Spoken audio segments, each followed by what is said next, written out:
Olá, esta é mais uma ação do projeto Janelas Literárias, Clube de Leitura Virtual para Professores, um projeto da Universidade Federal do Pará, Campus Universitário Tocantins, realizado pela Faculdade de Linguagem, coordenado por mim, professora Ivone dos Santos Veloso. E nesse projeto, em que trabalhamos sobretudo com a formação leitora dos professores, que são os principais atores e responsáveis pela formação leitora do nosso país, dos nossos alunos. Por conta disso, nós criamos uma série de vídeos que vão resumir, resenhar textos que de alguma forma colaboraram com a construção desse projeto e que podem contribuir a pensar o ensino de literatura, a construção de comunidades leitoras, essa formação continuada e necessária para professores. Então, fiquem com o vídeo de hoje. Hoje falaremos sobre um livro muito importante e interessante, chamado Letramento Literário, Teoria e Práticas, do professor Rildo Cosson.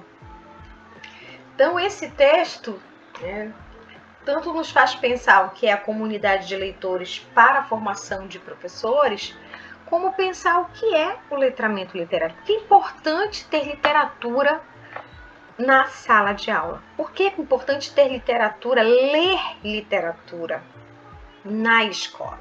Nesse texto, o Rildo Cosson, ele não vai ficar apenas na discussão teórica sobre as problemáticas que envolvem o ensino de literatura.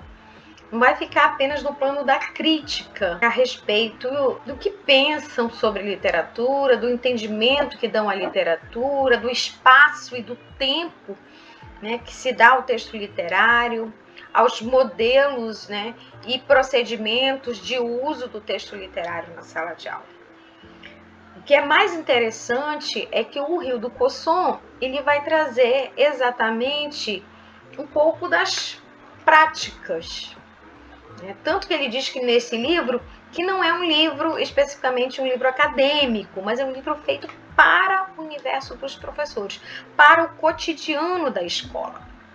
Então, muitas vezes nós ficamos numa discussão infinita sobre o porquê, o como, a função da literatura, e nem sempre nós conseguimos chegar e alcançar atividades práticas. Às vezes nós ficamos no plano das sugestões e sugerimos, mas nem sempre conseguimos chegar com atividades modelares. E isso o Rildo Cosson faz nesse livro. Então vamos lá. Como eu disse, esse vídeo, ele faz parte desse projeto, que é o Janelas Literárias, do Clube Virtual de Leitura para Professores. Ele está nesse ciclo de leituras sobre letramento literário, lendo Rildo Cosson.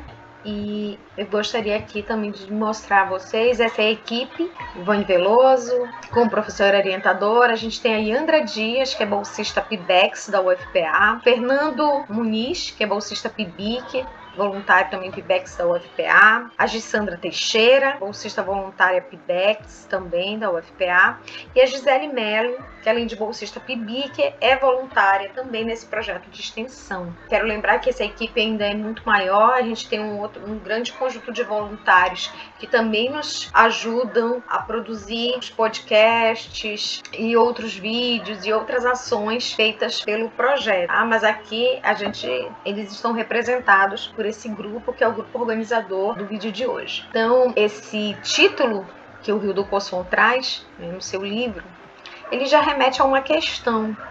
Mas, afinal, o que é letramento literário? Qual é a perspectiva adotada pelo Rildo Cosson?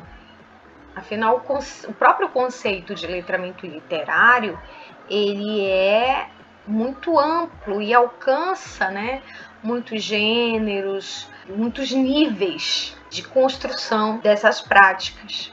Então, é preciso verificar qual é a perspectiva adotada pelo professor aqui nesse livro. Que teorias e práticas sustentam a proposta de ensino e de leitura literária, então, que ele faz?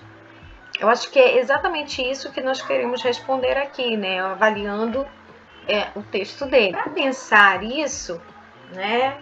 Quem ler a introdução desse livro já vai encontrar algumas dessas respostas. Essa introdução, inclusive, um livro muito gostoso de ler, começa com uma fábula, a fábula do imperador chinês. E essa fábula, ela é interessante exatamente porque aqui ela dá um norte de como é que a literatura, né, tem sido vista, avaliada, né, quais as posturas que geralmente as pessoas têm se colocado diante do texto literário, diante da possibilidade de se ensinar literatura. E aí, então, eu gostaria de pedir um pouquinho para ler esse texto com vocês. Vou ler. O imperador da China voltou de uma longa e estafante batalha preocupado com o futuro do seu império. Estava velho e sabia que deveria pensar em um sucessor. Como tinha dezenas de filhos, não sabia quem escolher. Depois de consultar os deuses e seu coração angustiado, escolheram o filho de sua esposa favorita na juventude, cuja memória lhe era cara. Todavia, percebeu que o jovem não possuía os conhecimentos necessários para assumir um encargo tão pesado. Resolveu contratar um sábio para ensinar as complexas matérias da arte de governar ao seu escolhido. Para que ele não estudasse sozinho, designou como companheiro o filho de uma 15ª concubina, uma mulher que recebera como presente de alguém da corte já esquecido. E como os 2 filhos do imperador não poderiam ficar sem o auxílio durante as aulas, designou um servo para acompanhá-los. Como era imperador, demandou que o sábio dos sábios do império se apresentasse para realizar a tarefa. Tratava-se, porém, de um homem bastante avançado em anos, que alegou não estar em condições físicas de realizar tão honrosa tarefa. Chamou o segundo sábio, mais renomado do império, mas novamente não foi atendido. Esse encareceu a grandeza da missão, mas possuía muitas mulheres, muitos filhos, muitos alunos, morava distante e temia ser incapaz de despojar-se de todas as obrigações que já assumira para se dedicar inteiramente aos filhos do imperador. O imperador recebeu a recusa com relutância, mas como não faltavam sábios renomados na China, decidiu convocar o terceiro sábio mais admirado do império. Esse reagiu do mesmo modo que os anteriores. Sentia-se engrandecido pela escolha, mas lamentava não poder atender o imperador por ter programado uma longa viagem ao interior do império em busca de novos conhecimentos. Indignado com tais escusas, o imperador reuniu os 3 sábios e determinou que se um deles não aceitasse a tarefa, todos seriam sumariamente executados antes do anoitecer. Os sábios não olharam para o sol, o que já havia ultrapassado seu zenite. Confabularam entre si por alguns instantes e finalmente o mais sábio decidiu explicar ao imperador o motivo da recusa. Meu senhor, disse o sábio, perguntastes por que nos recusamos a executar a tarefa que é a razão de nossa vida, uma vez que decidimos ser sábios e ensinar a todos. Não se trata de vontade, visto que diante de vossa majestade não possuímos nenhuma, mas sim da impossibilidade de realização da missão. Como pode ser impossível realizar uma tarefa tão simples quanto educar 3 jovens, com todos os recursos à disposição do mestre? Retrucou enfurecido o imperador. O sábio prostou-se, pediu 1000 perdões pela sua impostura, louvou a grandeza ímpar do imperador, por fim, respondeu que a tarefa era impossível, por causa dos alunos. Ante a surpresa do imperador, que sabia da saúde e da inteligência dos 3 jovens, o sábio explicou: a tarefa é impossível, porque vosso filho favorito,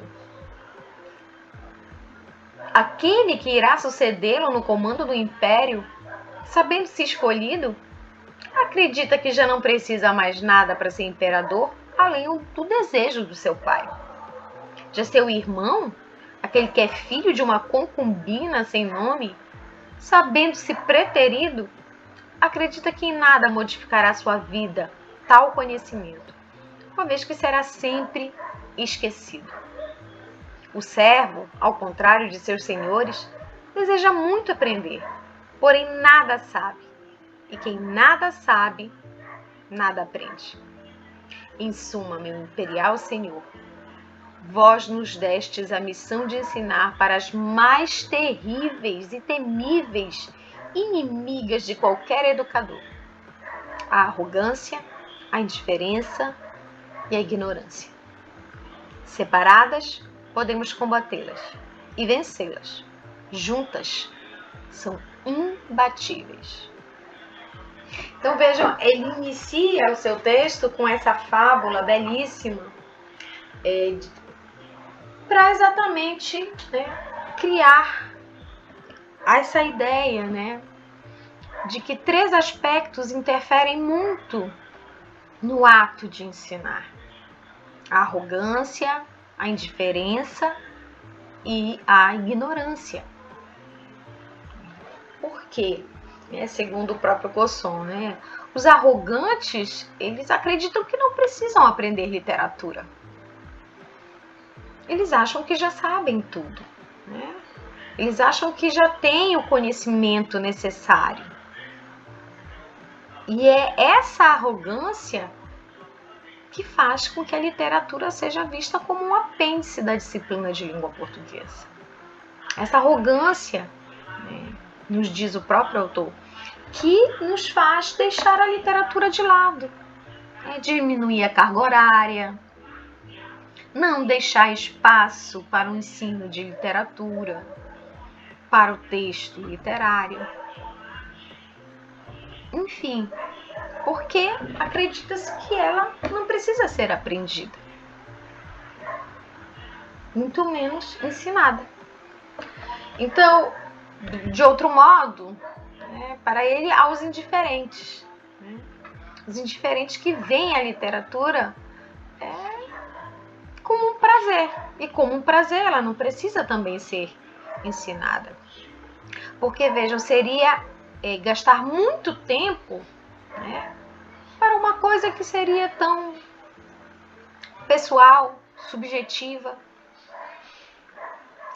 E, de outro modo, a gente teria os ignorantes, que ele diz. Não os ignorantes, exatamente naquele sentido, aquele que ignora, aquele que desconhece, aquele que sabe que não tem conhecimento. Mas é aquele que, seja por essa falta de repertório cultural, ou mesmo pelo modo como o texto literário lhes foi apresentado, ele vê a literatura como um mistério. Então, esses modos de ver a literatura, essas posturas diante da literatura, do texto literário, são prejudiciais. Acreditar que ela que não se precisa aprender literatura, ou mesmo acreditar que ela é algo muito misterioso, de outro mundo, interfere no ato de ensinar e aprender literatura. Então, esse é um dado que deve ser considerado, e como disse lá o sábio, quando uma dessas coisas vem isolada, nós conseguimos combatê-las, mas muitas vezes quando todos esses modos de pensar vêm conjuntamente, a situação fica bem mais complicada. Então, pensando isso, sobretudo tentando combater a crença de que a literatura não precisa ser ensinada, que a literatura não precisa ser aprendida, que o Rio do Cosson faz, então, essa a escritura desse texto, né? E traz a sua proposta de letramento literário, que nada mais é do que uma proposta, né, de leitura do texto literário na escola básica. Então, de modo geral, o cerne deste livro é exatamente isso, é a construção dessa proposta, né? E a reafirmação de que sim, a literatura ela pode ser ensinada e sim, a literatura pode ser aprendida. Então existe, se ela pode ser aprendida, se ela pode ser ensinada, então é preciso pensar também em um método, né, em procedimentos, em modos de se ensinar esse texto literário, para que essa aprendizagem ela seja efetiva. E então, para partir, né, e dizer o que é o letramento literário, ele de antemão diz o que é letramento. Porque, antes de tudo, o letramento literário é um dos níveis, dos aspectos do próprio letramento, né? Que é um conceito muito mais amplo, um conceito muito maior. E no conceito de letramento, vocês devem lembrar, né? Ele mesmo vem da tradução do literacy, do letramento, né, do inglês, e significa exatamente uma oposição daquela concepção sobre a alfabetização, né? Pensar o letramento é entender que, às vezes, muitas vezes, mesmo um indivíduo não alfabetizado, ele é letrado. Por quê? Como assim? Porque ele está inserido em práticas de linguagem que ele usa socialmente, né? Que ele se utiliza dessas práticas no seu dia a dia. Então, seja oralmente ou mesmo a própria escrita, faz parte do seu cotidiano social. Então, o letramento ele diz respeito a essas práticas, né? Como o próprio Guy de Causson afirma. Trata-se não da aquisição da habilidade de ler e escrever, como concebemos usualmente a alfabetização, mas sim da apropriação da escrita e das práticas sociais que estão a elas relacionadas. Então, desse modo, pensar o que é letramento literário, responder a essa questão, é pensar que também um indivíduo, embora ele não seja leitor, não seja uma leitora, mas muitas vezes ele está envolvido em práticas sociais letradas, né? E literárias. Então, muitas vezes, os indivíduos eles estão nesse espaço da escrita e de leitura. Basta lembrar, né, que todo brasileiro, em algum momento da vida, já viu uma telenovela. Em algum momento da vida, já assistiu uma série, uma minissérie, assistiu a um filme. Então, muito embora alguém não tenha, por exemplo, lido Alice no País das Maravilhas, mas você conhece a narrativa, você conhece o enredo, você conhece as principais falas das personagens. Aliás, você conhece as personagens. Embora muitas vezes ninguém tenha lido ainda o Dom Casmurro, mas conhece, né, a história da Capitu e do Bentinho. Então, isso é só para dar uma ideia, né, muito vaga e muito até superficial do que seja esse letramento literário. Muitas vezes a gente tem esse indivíduo também que está sendo letrado literariamente. Ele já traz uma carga, né, cultural, social, né, que o faz aprender esse conteúdo e esse conhecimento literário. Mas, como isso é muito amplo, né, a gente pode dizer, então, existem vários níveis de letramento, há vários níveis de letramento literário também. Mas o que interessa, a perspectiva que o Guy de Causson toma neste livro, é exatamente a de entender o processo de letramento que se faz via textos literários. compreende não apenas uma dimensão diferenciada do uso social da escrita, mas também, sobretudo, uma forma de assegurar seu efetivo domínio. Então, vamos tratar do letramento literário no que se refere ao processo de escolarização da literatura. E esse é o foco que dá, então, o Rio do Poçon no seu livro. Entender o letramento literário como esse processo de escolarização da literatura, esse processo de ensinar literatura na escola, efetivar esse uso, assegurar esse uso dentro da escola. E por que dentro da escola e não em outros espaços? Porque a escola, ela é, especialmente na educação básica, esse espaço, onde se pode encontrar os textos literários, onde se pode encontrar um mediador de leitura. Inclusive, nas últimas pesquisas do Retratos da Leitura no Brasil, o professor sempre tem sido apontado como a figura mais relevante, na formação desses leitores. Geralmente, os livros lidos, os textos lidos, são por indicação de professores. Então, a gente vê que é realmente na escola que você precisa pensar, e precisa pensar esse processo de escolarização da literatura de uma maneira efetiva.